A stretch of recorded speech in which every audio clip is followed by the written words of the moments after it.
grounded. He will. It's the Skinny on Sports Podcast with Aaron Cowk. I throw balls far. You want good words? Data language. Talk real sports with a real man. Come after me! I'm a man! I'm 40! And now, here's the be-all, end-all, know-it-all of high school, college, and pro sports. Aaron Skinny Cowk with the Skinny on Sports. We're talking about practice, man. I'm the MVP. Good Thursday morning out there, Western Oklahoma. Welcome to the Skinny on Sports right here on 98.1 FM, the Sports Animal. Glad to have you along for the next hour. That's some good news from SWOSU women's golf. Got it done yesterday. We'll tell you what's going on there and what to look forward to for the Lady Dogs as they are headed to nationals. Their golf team headed to the national tournament after a great showing at Bartlesville this week in the Central Regional. So we got that. Also, the NBA playoffs. Game 2 tonight down in Oklahoma City, downtown in the Paycom Center. Thunder Mavs. What can the Mavs do to steal Game 2? I think if you listen to a lot of the national people, heck, right here on these airwaves yesterday, Doug Gottlieb included, has a different sense of this series than I think the people here do. Is it warranted, or is it because they're not watching what Luka Doncic looks like from a health standpoint? Is he healthy enough to do what a lot of people think he can do? What would you like to see from Oklahoma City tonight that maybe we didn't see as much in Game 1? MVP was handed out last night, SGA. Second in the MVP voting behind Nikola Jokic. Was it a snub? Boy, Shaq sure looked like his feelings got hurt. See any of that? No. On TNT? No. My goodness. We'll talk about that. Third MVP for Jokic. And Shaq really was. His feelings were hurt that Jokic won. He was the biggest SGA bandwagoner there was. But him and Stephen A. were kind of right there. Let me ask you, I'll have a question to ask about why for Shaq. High school sports, got boys tennis, 4A boys tennis is going to start tomorrow. And, of course, the state baseball tournament in Class 4A starts today. We'll unpack everything between the matchup of Elk City and Chickasha, number 3 Elk City, number 6 Chickasha. Absolutely, William. William, you can call right this second. Will Bowie going to call in. You know, he's becoming a little bit of a radio star. Oh, yeah? When Butch is gone. I've heard him multiple times on the Energy Show. Kind of classes the joint up in there. Well, I mean, he's more than welcome to fill in when Sean's gone. Or maybe be him one of these days. Sooner rather than later. Yeah. Wonder if he's listening. I'm just hawking the phone here. Well, if Will's listening or Sean's listening. Will. Anyhow, we got the baseball tournament coming up today. 4A state baseball. All right, well, as we wait on Will to call, 225-9698 is the phone or the text line. That is 225-9698. Give us a call, shoot us a text. We can talk about any of those things or whatever else might be on your mind. Feel free to chime right in at 225-9698. If you're going to be outside the listening area, a couple ways to stay in touch with the show. You can log on to kadsam.com or you can download the app. The app has it all. It's got the radio. It's got the penny news.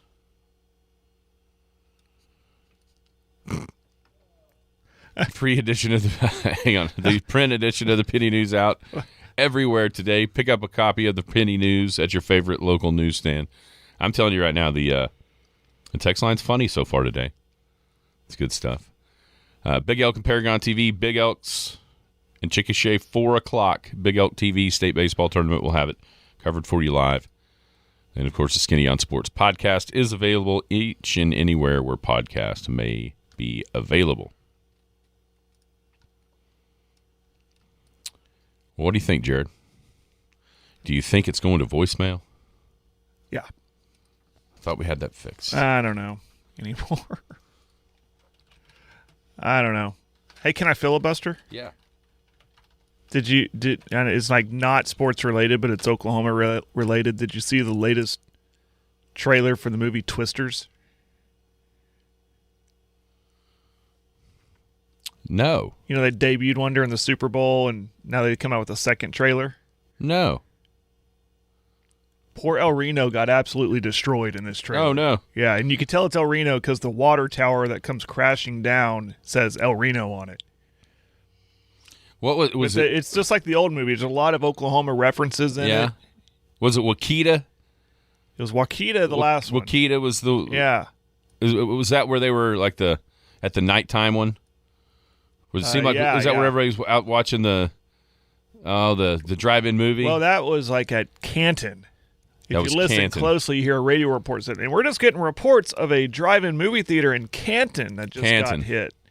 And then from there it said, it looks like it's going to Wakita. Okay, so I remember Wakita. Yeah. So now El Reno is the victim of Hollywood here. So let me ask you this. Obviously, back then, one of the prominent figures as far as the weather coverage itself was our man Gary England. Uh-huh. Have they moved in the other three? No, they in this trailer. Now I'd assume because they were pretty good in that last movie. They used Gary England, and they used others too, like all three networks. But I saw in this trailer there's someone from Channel 4. I think it was Aaron Brackett. Does that sound familiar? I just know Mike Morgan. I know Emily Sutton tweeted it like, there's our guy. Da da da. But I just saw a flash of that, and it looked, it wasn't. It looked like they used Channel 4's stuff. Yeah. Graphics and the weather guy. They're staying like the roots of the old film are still there, like using the local weathermen, real town names, obviously. Yeah, problem is a bunch of those people are dead. They were in the first movie. No, I know, but I can't figure out if this is a sequel to the original or it's a different cast names, remake or a reimagining. I think I'm going to label it a reimagining from what I've read, because they said we wanted to redo it because the technology from then to now with storm chasing and everything is totally different. So after watching these two trailers, I can kind of get an idea of how they're reimagining this. You got your two chasers that are going against each other or whatever. You got your the Bill Paxton character. Well, he's played by this younger guy. I forget his name. He's the next Matthew McConaughey. He's a Texas guy. Oh, he kind of has a swagger about him. Oh man, I was just a hair late. Tell him to call back. Somebody else already answered it. Oh, okay. I imagine we'll see a park here in just a second. But anyways, if it was filmed entirely right, that's like the last one in Oklahoma. I'm looking forward to it. All right, here we go. Let's get Will. Skinny. Yep. We got it. Yeah. What a cluster. Here we go. Oh, I hear sound. Okay, what do we got? Will, you there? Hey, what's up, man? How are you today? I'm fine. How are you boys? Where are you in your travels? I'm in Elk City. I've got to go west of Elk City, and then I've got to make a long road trip going east of Elk City. Now, you will be in Noble, won't you, this afternoon? Man, you know where I'll be. I figured you might end up being up in the booth with us at some point, if it was warranted. All I need is an invite. Y'all know me. I'll talk all day long. Sun goes down. So, what you got on your mind today? Well, just all things, man. All good things. Sports. Spring is amazing. Like the sports season, playoff basketball, Elk City baseball is the biggest thing on my mind right now. I was fortunate enough to go to a playoff game when they played the Pelicans at home, so that was amazing. What do you guys think of what's the Thunder's chances to go all the way this year? Getting better and better, in my mind. I think all of the like going into the playoffs, the worries about youth and that kind of thing, and even maybe playing too many players, I think it's starting to prove a little bit that it's maybe a changing of the way that maybe the game is imagined. For the longest time, you look at the Knicks, they're playing, 6 or 7 guys. Josh Hart just got done playing his second consecutive full playoff game, all 48 minutes. I don't think that's sustainable, and a big part is because that's outside of maybe Thibodeau. Nobody else in the league plays like that throughout the year, and so then you're asking these guys to ramp it up from 32 to 34 minutes to start averaging 41 or 42. Eventually they're going to wear down, and I think that's one of the biggest strengths the Thunder do have is having so much depth and kind of interchangeable pieces that also have their own skill sets. I think a lot of people were looking at Giddey and the way that Dallas played them. That we're going to play him and play the Thunder defensively when Giddey was on the floor. Guess what? Daignault doesn't care. If Giddey's not making a shot or two, he'll just set him down. And then all of a sudden you bring in Aaron Wiggins or somebody else that, he just has so many options. And I think that, a lot of there's some criticism throughout the season was playing all these guys and this and that. I actually think that it's turning out to be a pretty good strategy because everyone is ready to go. There's nobody that they're throwing into the fire that hasn't experienced, throughout the year. What I want to know is where's all the people at that were years ago clamoring for Presti's job? Were they? I mean, really? Like they're ready to drag him through the streets because of this and that? No, he drafted James Harden, drafted Kevin Durant. The core of what made them great. Like just pump the brakes a little bit, guys. But no, I'm a fair weather Thunder fan. I love that they're doing good because it does so much good for the community and the buzz about Oklahoma City. Good for Oklahoma City, right? But what I see is a team that's young and hungry, and they play a style of ball that's unselfish. Like the Pelicans game that I got to go to, I think they were up at one point by 15, somewhere in there, and Shea hadn't even really gotten started yet. I think he only had 4 or 5 points. Well, then by the end of the game, he had 32, and they just demolished them. Mm-hmm. So I'm excited again about Thunder basketball. I'm not going to lie. I'm probably not going to watch if they're not good. Yeah. Well, you can't because they don't put them on TV. Yeah, that's the whole thing. That was the best part about the Bally Sports thing over the last couple of years is you didn't have to go through watching those tanking seasons of a couple of years ago. I want nothing more than to see the young Thunder team go out and just beat the brakes off of whoever they play. The Lakers, the Nuggets, all these teams that it's like, man, they're getting older, blah, blah, blah. Like, this is hopefully a new era in Thunder basketball, right? Yeah, and for me, this team is so much more enjoyable. I guess maybe probably jaded by the end of the Russ and KD era and how much different. And these guys can still do that too. They're so young. We saw those, it seemed like there was joy early on. But even from a national standpoint, it always felt in the first Thunder group like there was always a wedge trying to be driven in between Westbrook and Durant. Whereas right now nobody's watched them all year, so there's none of that going on. It's just like this college type atmosphere around that team that's just so easy to watch on the screen. Well, how many MVPs are there now between Durant, Westbrook, and Harden? 3? 3.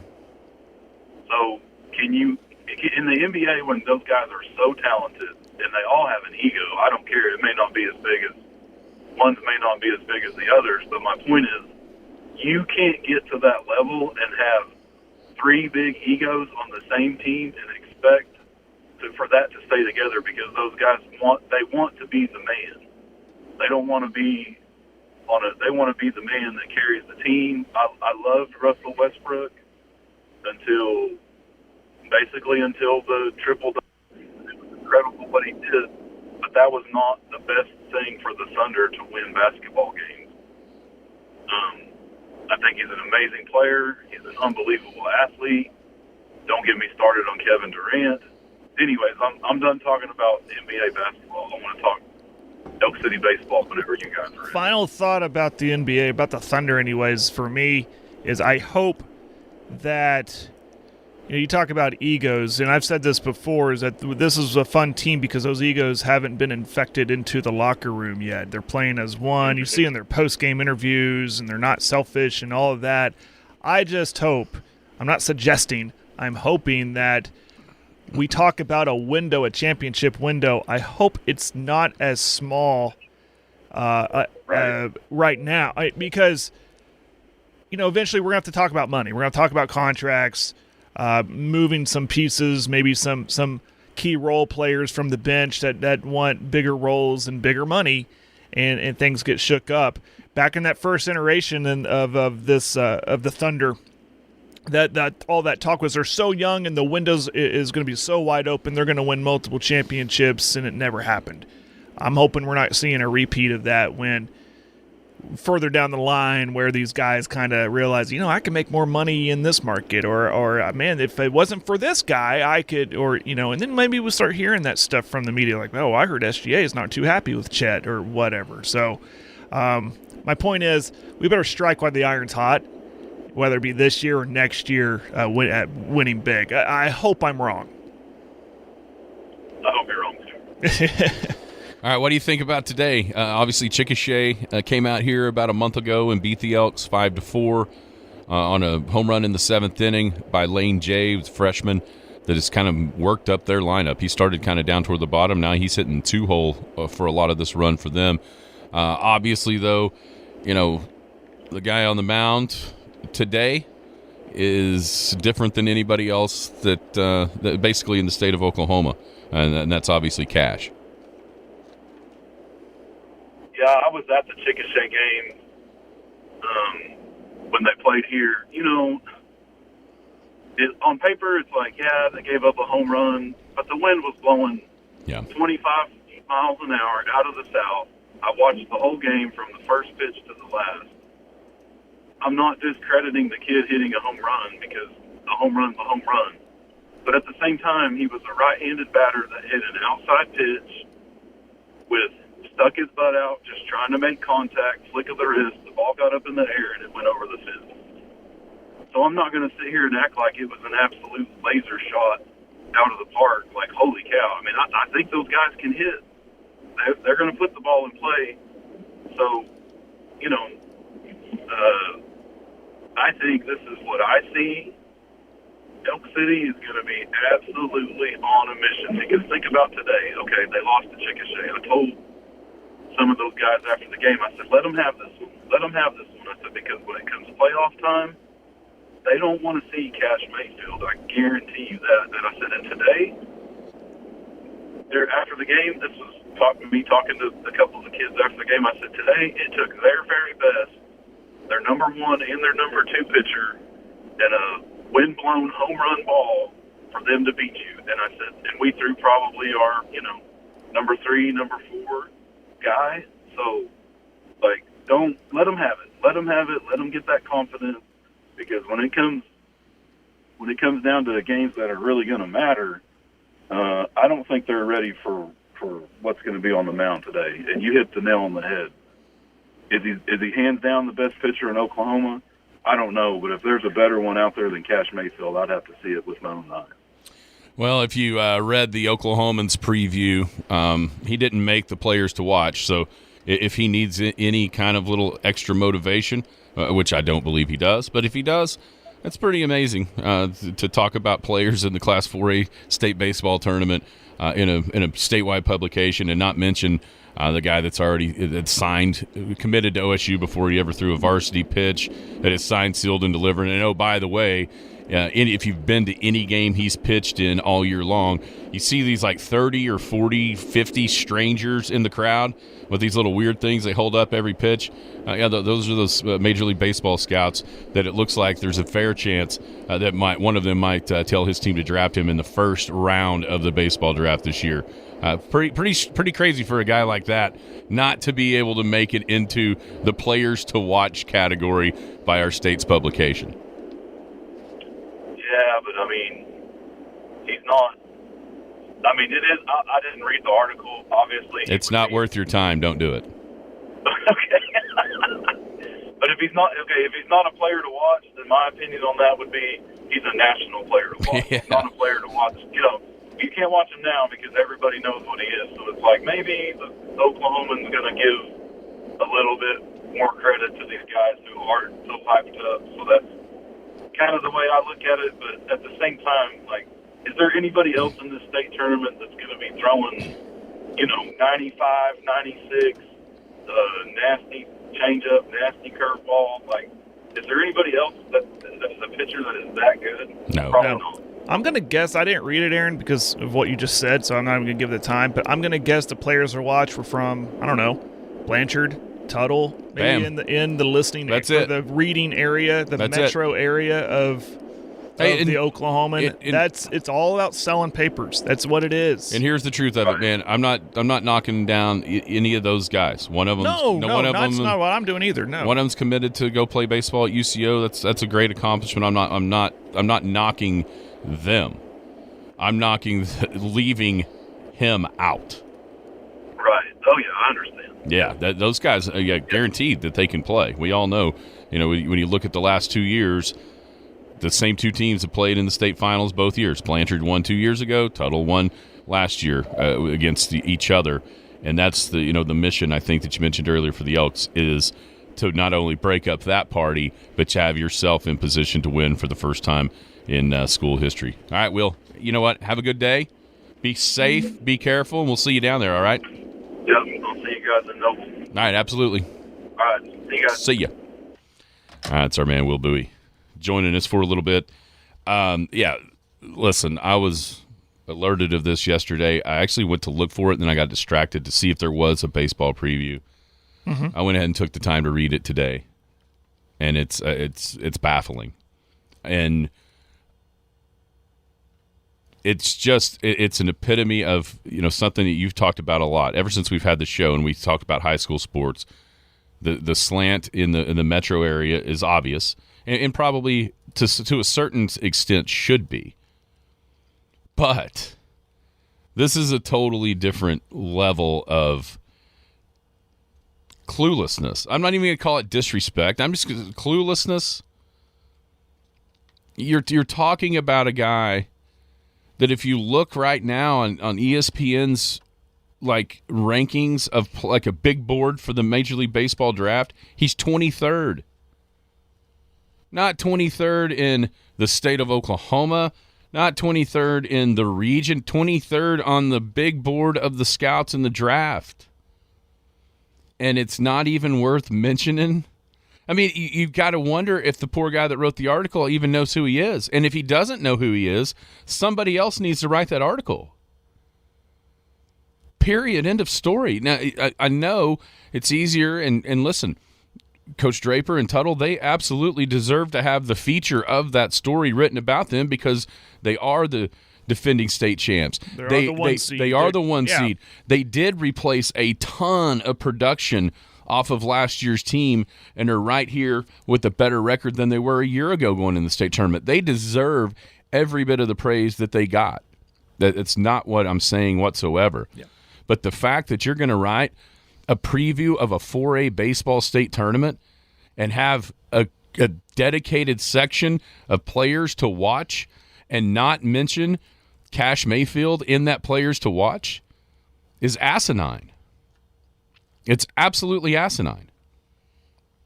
I don't know if it's either my slant have always been, it's just to sell papers, and it's completely it's pretty arrogant to, if the writer knows about Cash, knows about how great he is, and just chooses to leave him out. No chance that happened. He doesn't know.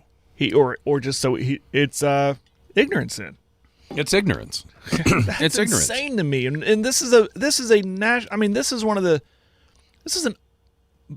I don't say large market. We're technically Oklahoma City is a small market, but Barry Trammell, who once worked for them, would be called on to Sports Center sometimes when the Thunder were hitting it big and get his opinion or stuff like that. I mean, this is a big publication. That blows my mind. 6-0 In 37 innings, 0.00 ERA. He's faced 117 hitters. He's given up 2 hits, walked 5, struck out 97. That means he has struck out 83% of the guys he's faced this year. In his career, so, okay, maybe it's just a one flash in the pan, nobody knows who he is. No. 21-2 in basically 3 years of work. ERA, 0.596. 0.596. Batting average against, 0.068. He's faced 465 hitters in his career, giving up 31 hits, 24 runs, 11 earned, walked 43, and has struck out 307 of 465. For his career, that's 66%. So every inning, 2 out of 3 guys go down swinging for a career. He's an OSU signee, and yet not worthy of mention. Not worthy of mention in the 4A baseball preview from the Oklahoman. Okay, I'm off my soapbox about that. Just absolutely ridiculous. All right, today's game, Elk City and Chickasha. Well, what would you do if you figured out who the guy was? And I know he's it in is. the press box with us. I'd say, are you? As soon as the game was over, I'd say, do you think that guy was worth watching? Do you? Do you think he's worth watching? Yes. Oh, God, I hope you do. His name is Cash Mayfield. I want to see it. You clearly didn't know it before the tournament. Yeah. Hopefully you do now. I mean, that'd be an easy one. You think he's worth it?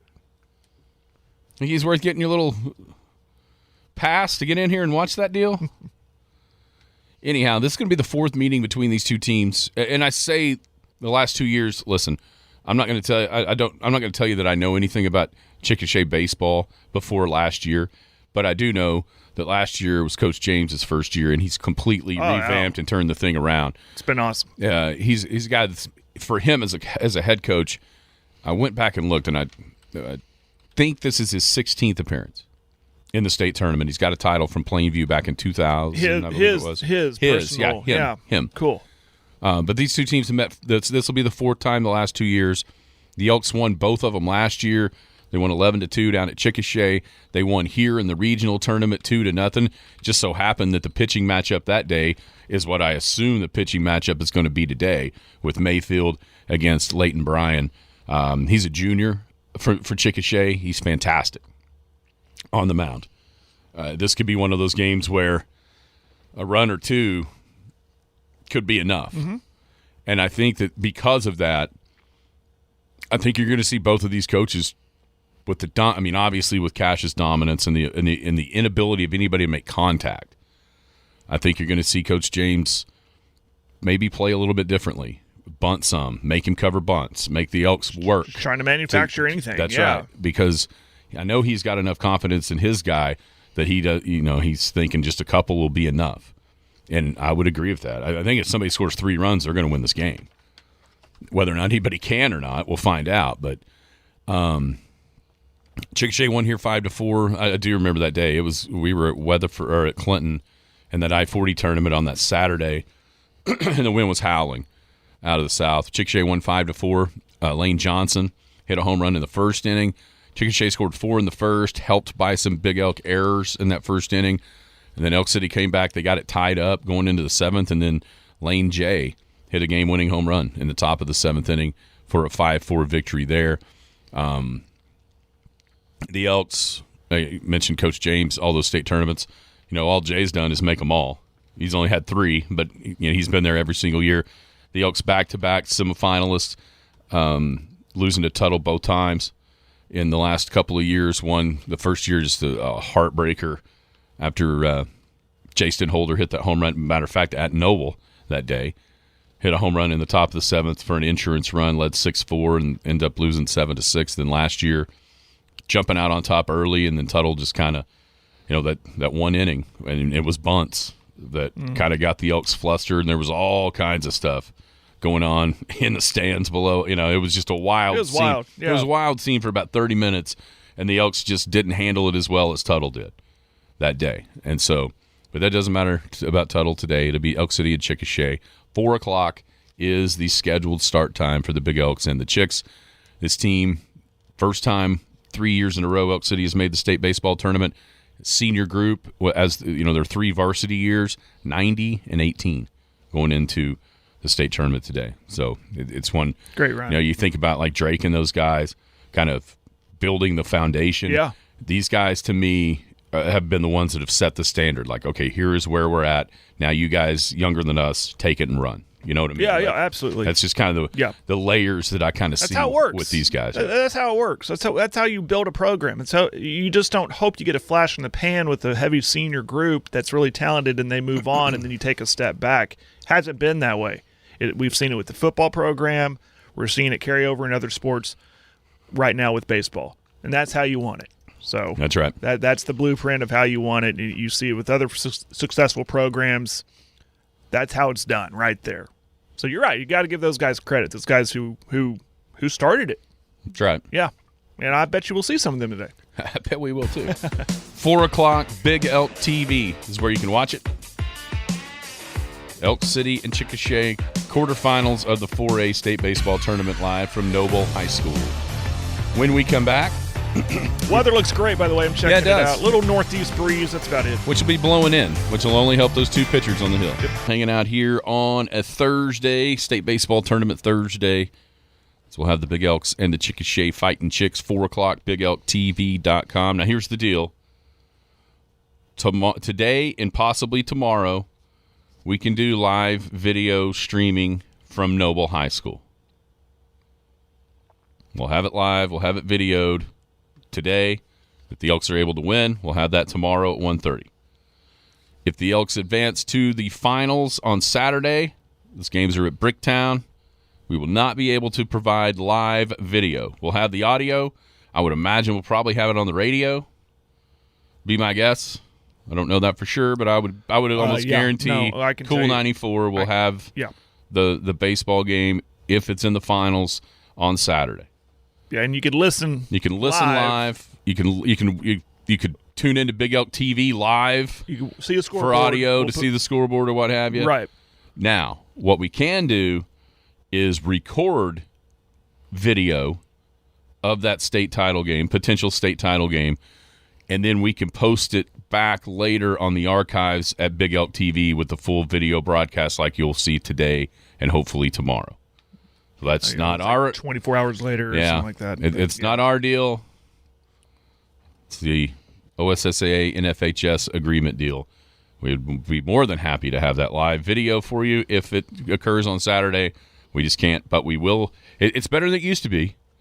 Used to be you couldn't do anything, and all you had was the audio recording. Mm-hmm. At least now we can have a video. It just will be posted later. So, the best way to not have to worry about not being able to see it, if the Elks are in the finals, be there. Yeah, 11 a.m. Saturday, downtown Oklahoma City. Cool venue. Anyhow, so that's how that'll work this week. I know people have been asking, will you be there? How can everyone's kind of used to this a little bit with a lot of the smaller schools in the state champion or state tournaments in basketball. So everyone's kind of starting to get used to this a little bit. But that's the way that works. And of course, football. We've talked about it in semifinals. This is the last one we can do full video until we can post it later. So that's the way that'll work. Tonight, Mavs Thunder Game 2. Oklahoma City. It seemed like they were a little bit tight, a little bit excited throughout the first half or so of Game 1. Really reminiscent to what we saw against New Orleans in Game 1. But then, everyone's talked about it on these airwaves throughout the week or the last couple of days. But I really thought that play that Dort made, he knocks down a 3, then Luka kind of dribbles it off his foot, thinks it's going out of bounds. Dort dives, saves it, throws it ahead. Next thing you know, J-Dub's dunking it, and the roof is blown off at the Paycom Center. And, from there, the Thunder really kind of made a spurt and were able to end up just dominating the Mavs in the second half to the tune of 117-95. All 5 games, Oklahoma City has yet to give up 100 points defensively, which is probably, to me, Jared, the one thing that people don't realize about this team that haven't watched it much. Even if they haven't watched it much, kind of know about SGA. Obviously, second in the MVP voting. You think of offense, but what I think the dirty little secret around this Thunder team that people are starting to realize is that, they're a pretty darn good defensive team as well. Yeah. It all starts with a really good team. You think about their offense and their explosiveness and all that. But, yeah, that's the fun little caveat to all this is that they play really, really good defense. Hustle defense is what I would call it. Just a constant barrage. We know about Lou, about Dort, and SGA I think is an all defensive kind of guy too. And this is that hustle defense, that tenacity. They just don't let up on like every other play or something like that. That's another reason why they're so fun to root for, because they play both sides of the court so well. What do you think from a Dallas standpoint after that Game 1 loss? What do you see them needing to be able to do to turn this thing around, earn a split, and go back home tied 1-1? It's going to sound simple, but I think it's kind of obvious. They didn't shoot the ball really well, and that kind of helped the Thunder. I mean, if you think about it, that was still kind of a tight game for a first quarter and a half, and then going into the third quarter too, where they kind of shot the ball better. But they didn't shoot the ball very well, to me, anyways. Without looking at the numbers, I don't know if that would last. So for them to be better, they're just going to have to shoot the ball better. I know that sounds simple and kind of a cop-out answer, but that's the way I see it. But I don't know if they can with that defense we just spoke of. The major bugaboo for the Thunder all season long has been rebounding. Yeah. And the problem for the Mavs is that they're not really built to take advantage of that much. They were like 25th in rebounding overall throughout the year. Offensive rebounding, they were even further down the list. And you look up, they only had 11 offensive rebounds in Game 1, whereas the Thunder was 16. That's not a category that Oklahoma City wins very often, but they certainly did in Game 1 from a rebounding perspective, and they also generated second chance points off of that as well, where Dallas didn't. Yeah, I think the Mavs. It seemed like in the first quarter, when Oklahoma City was really kind of having some trouble getting shots, I liked what their plan was defensively. I think they almost conceded that they couldn't keep Oklahoma City out of the paint. But at the rim, and Gafford had 5 blocked shots, it seemed like they really protected the rim for getting beat off the dribble as much as they did, even in the first half. They really protected the rim well. But eventually that kind of wore down, and the problem for them is a lot like what we saw in the first series against the Pelicans. If Chet can make shots, that almost forces Jason Kidd's hand in getting Gafford off the floor, and as soon as Gafford was off the floor, the Thunder just pounded it in the paint. They outscored Dallas in the paint 40-32, and I bet you if we went back and pulled the numbers out of those 40 points, Gafford wasn't in there for many of them, because he really kind of locked to the point where you saw the Thunder getting into the paint but then looking to pass more than looking to score than we've really seen all year long. So that's one thing that I think that the longer Gafford can play in this series, the more beneficial that's going to be to the Mavericks. And it's almost like a broken record a little bit in that way with the first series against New Orleans and Valanciunas. I would also say somebody's going to have to make some shots. Josh Green started out making a couple in the first quarter off the bench, but that also goes hand in hand with, I mentioned yesterday maybe giving the ball, because Lucas doesn't look 100% healthy by any stretch, maybe you initiate offense through Kyrie, but that means Kyrie has to be a willing passer. It didn't even really look like he knew other guys were on the floor the other night. Mm-hmm. Only 3 assists. One of those was in transition where he kind of had to give it up. So only 2 real assists, like in that motion of the half-court offense. I think he and Luka with 9, I mean, we know he can pass. He's one of the best passers in the entire league. But But I think those guys are going to have to be willing to get their other guys involved and trust those other guys more than what we saw them able to trust them in Game 1. Yeah, completely agree. That just be more together. Be more together with that right there. And, those guys have to make shots, which off the bench, outside of Tim Hardaway, they were pretty good. 5 of 11 from the guys not named Hardaway. From 3, there's nothing wrong with that. And matter of fact, if you look at the Mavs, shooting-wise, from behind the arc, if you take away Luka's 1 for 8, they were 11 for 27. That is not a horrific percentage whatsoever. But you throw in Luka's 1 for 8, and all of a sudden it knocks that down to 34% instead of kind of in the mid-40s where the Thunder were at 16 of 35. What do you think you might see out of Oklahoma City tonight that you didn't see much of in Game 1? Well, there's a lot of good things that happened in Game 1, so it's kind of hard to nitpick at it. I think I can tell you what I'd like to see, and maybe a little better Giddey. Just a little better. That makes Dallas think, oh, that's not what we need. We need this guy to be what we thought he was going to be so we can defend these guys the way we want to defend them. But if he's hitting maybe a couple shots early and that, like, well, we gotta run him off the line. We got to make him work. We can't leave him wide open. So maybe that's what I want to see is Giddey just be a little bit more involved. Where Dagnall says, you know what, I feel comfortable leaving you out there a little longer. Yeah, and that's the one thing that you got to give him credit for. He being Dagnall, he doesn't stay with him long. He sees the writing on the wall, but that speaks to the depth and the ability that Oklahoma City has off the bench with Joe Wiggins and Cason Wallace.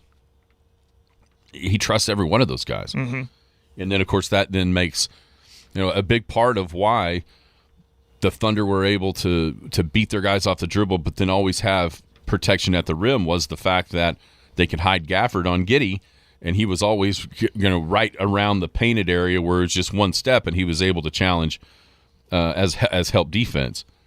When Giddey's off the floor, that takes that away with the threat of the shooting of those other guys. So, yeah, it would be nice. But honestly, right now, that almost seems like a luxury. You know what I mean? Because of the way those other guys are playing. That's why that question was hard to answer because of Game 1. I mean, I guess we could really – I'm not sure you have an answer, but for me, it was like the end result, I'm like, man, what could they do better? Well, I'll be shocked if tonight the Thunder are able to win if J-Dub doesn't make a basket in the first half. He did not make a hoop until the third quarter of Game 1. I think they're going to need more consistency from him throughout the game. You look up and he's 6 of 15. He scores 18 points, but he's going to have to be better throughout the entirety of the game on the offensive end in order for the Thunder to find a way to win this game too. Mm-hmm. Do you think that Luka is healthy enough to be what everybody in the national media thinks of him as or wants him to be in order for this series to be as competitive as we hoped or thought it might be going in? I don't think we're ever going to know how injured or, if he's 75, 80, 85%. We're not going to know that until this series is over. So, but I think we're seeing it. From what we see, I think we're getting as good as we can get from him because of that knee. Yeah, don't you almost feel like Game 1 was as good as it's going to be? Yeah. Because I hate that. You right? You don't want that injected excuse. Well, the only reason the Thunder got to the Western Conference Finals was 1, Zion was out in the first round. 2, Luka was not 100%. You hate that, but it is what it is. Well, and you got Luka coming off Saturday, Sunday, Monday, basically 4 days rest in Game 1. Now you're going to get it every other night. The timeline speeds up as the playoffs move along a little bit here. And so I would be, as a Mavs fan, you'd kind of be worried that the Luka we just saw in Game 1 on Tuesday night might be the most healthy Luka that we see all series long. Now, the good news is his game isn't necessarily predicated off of being some major athletic specimen. So he kind of knows how to play. It's not like it limits his game because he can't just burst by you with this huge amount of athleticism. That's not his game anyhow. Mm-hmm. And so it doesn't necessarily affect him as much. Like, think about like Westbrook. If he was hobbled, it was way noticeable because his game was built off speed and athleticism, whereas Luka's a lot more crafty than that. But I just, watching him in game one, he doesn't appear to me to be healthy enough to provide what everybody wants him to provide, and that's essentially winning a game by himself. He doesn't look healthy enough for that. Now, maybe that comes as he gets further away from, but it sure doesn't seem like it. It sure seems like he's kind of going downhill from a health standpoint as opposed to uphill, and that's where, Kyrie and some of those other guys are going to have to pick up his slack to me, because I just don't, with Dort being the primary defender on him, I just don't know if we're going to see that Luka game in this series. I just don't know if he's healthy enough. Any thoughts on SGA second in the MVP? Well, I think, you saw the rumblings of being snubbed and he was robbed and all of that last night from, well, let's face it, Thunder fans. And Shaq. I think that comes from a recency of Denver being down 0-2 and of course Jokic on that team and not necessarily playing well. And then, of course, the Thunder look really good, 5-0 in the playoffs so far. So I think in the large part it is a season-long award. It's not just how you've done what you've done for me lately. I'm okay with it. You want SGA to win it, but I think Joker's had the best season all the way around. There's a lot of numbers that would disagree with you. A lot of historical numbers that are trends that SGA not winning snapped.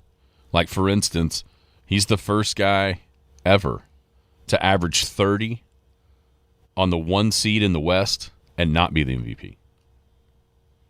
Now, there's a bunch of stats like that to where, his season.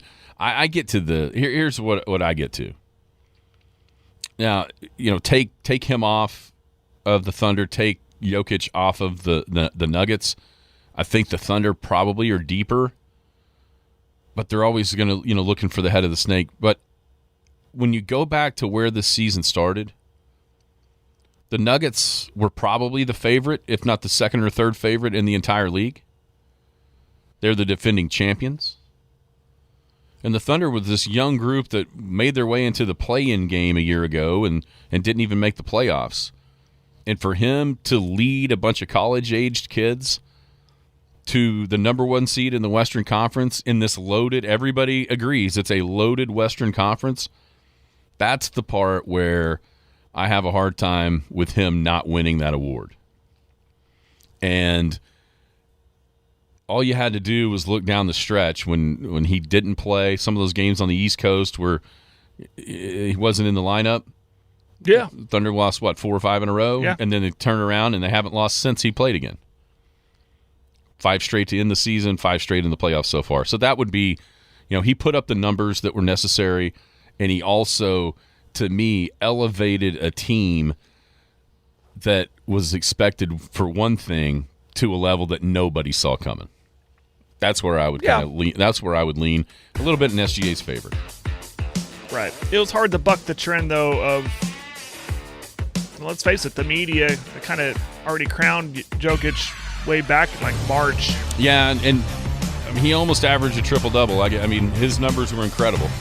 I just think the team, lifting a team up, shouldn't that be what the MVP does? 100%. Wrapping up a Thursday here with the Thursday special at the Boomtown Grill. What is that Thursday special, you might ask? Well, 50-cent boneless chicken wings. There's not a better deal in town. No, not at all. Choice of sauces are mild chipotle, sriracha, garlic parmesan, mango habanero, hot barbecue, kickin' bourbon, and sweet red chili. 50-cent boneless wings all day at the Boomtown Grill. Open 11 to 10. Happy hour 2 to 6. 12 big screen TVs. 11 beers on tap, 30 bottles and cans. Perfect place to watch the Thunder start tonight. At the Boomtown Grill. Where is Boomtown, Jared? It's in Boomtown. Do you That'd know? be Elk City. I've memorized the address as we've gone along here. I'm horrible with addresses when you just know where it's at. 2103 South Main, right here in Elk City. As I mentioned, opened 11 to 10 today. It's open 7 days a week. 11 to 10 Sunday through Thursday, 11 to 11 Friday and Saturday. Go get you a chicken wing special at the Boomtown Grill today. Boomtown's perfect for his date night because it's right there near the movie theater. That's a good point. Or if you're going, I've met up with some buddies to go see a movie. We'll go get a pre-movie drink or a post-movie drink or maybe both. It's right there at Boomtown, just walkable distance. That's correct. Perfect place. And hey, if you can't kick out of lunch, maybe there's a possibility you go watch the Big Elks at Boomtown, 4 o'clock. Just take off work early. Just leave work early. Yeah. Come on, bosses. Come on, bosses around town. About 3:30. Wrap that deal up. Let everybody get their seat for Big Elk baseball. Yeah, it's in the right in the prime time of a certain hour that's happening. Yeah, I didn't really want to talk about that part of it. I didn't say it. I'm just saying you would be happy if you went. You would be happy in 4 hours between 2 to 6. 4 hours right there, yeah. SWOSU women golf, congratulations, as they are headed to the national tournament. Southwestern ladies ended up second. Hang on a minute. I forgot to look where nationals is. It's in Florida somewhere. Anyhow, they ended up second in the Central Regional. It's a couple of shots behind Henderson State, but they were way ahead going into yesterday of fourth place. All you had to do was get in the top 3. Probably it might change tee times in some way. Depending on your seeding from regionals, but the point is the mission was accomplished, and that was make it to the national tournament. And the Lady Dogs did that yesterday. Of course, Cordell's Megan Brown on that team has been one of the leaders of that team all year long. I think Rebecca Lau was probably at the end of the day was the best finisher. I had that pulled up and I got rid of it. National tournament will be May 21st through 25th. That will be in Orlando, Florida, Orange County National Golf Center. So congrats to the Lady Dogs. It was just a couple of years ago, 4 or 5 years ago maybe, that the Lady Dogs played in the finals of the match play and were runners-up. So now they're headed back to nationals. Here's how it works. It'll be 54 holes of stroke play at the national tournament. An individual champ will be named, and then the top 8 teams at the end of the 54 holes will then go on and play match play. So it'll be 1 versus 8, 2 versus 7, da-da-da. And then it'll be 3 rounds of match play to crown a champion. So good stuff. That's great. Good stuff by the Lady Dogs. That's very cool. It's cool that you mentioned Megan Brown, a local kid, being a part of that. Yeah, she's 3-time All-GAC there at SWAS. She's been fantastic. That's awesome. Throughout the season. And so, yeah, really good. Really good stuff. All right, who you got tonight? Pretty. Man, it goes against what my series pick, but I think the Thunder win it, but it'll be really close. I think Dallas plays better. Yeah, I think Oklahoma City does too. I don't think it's going to be the blowout it was the other night. But I also don't think it's coming down to the last shot either. I think the Thunder win comfortably. Say like 8 by 8 or so. 6-8. And then head to Dallas up 2-0. Let's make quick work, Big Elk, so we can get home for the game. Yeah, 4 o'clock, Big Elk TV, the Elks and Chicks. Have a great day. You've been listening to the Skinny on Sports podcast with Aaron Cow. Be sure to hit that subscribe button to get alerts of when the latest podcast is available. Thanks for listening.